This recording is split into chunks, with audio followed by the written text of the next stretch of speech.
ఈవీఎల్టీ అంటాం, endovascular laser ablation or laser therapy అంటుంటాం.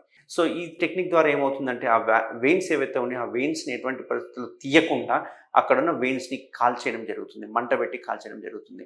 దీనివల్ల ఏంటి అంటే ఆ వెయిన్ పర్మనెంట్గా మనం కాల్చేయడం వల్ల రిఫ్లెక్స్ అనేది ఉండకపోవడం వల్ల రక్తం అనేది పైకి పంపిణీ అవుతూ ఉంటుంది. ఇది జస్ట్ ఒక 2 hours surgery and within 6 hours to 8 అవర్స్లో పేషెంట్ డిశ్చార్జ్ అనేది జరుగుతుంది. వాళ్ళు యథావిధిగా వాళ్ళ పనులు చేసుకోవచ్చు, ఎందుకంటే ఎటువంటి కోత ఎటువంటి కుట్లు ఉండవు కాబట్టి వాళ్ళు యథావిధిగా వాళ్ళ పనులు చేసుకోవచ్చు. దీనిలో రికరెన్స్ చూసుకుంటే కనుక ఒక 10 to 20% రికరెన్స్ రేట్ ఉండే అవకాశాలు ఉంటాయి. మేబీ ఇది 5 years పట్టొచ్చు, 10 years పట్టొచ్చు, 15 years పట్టొచ్చు.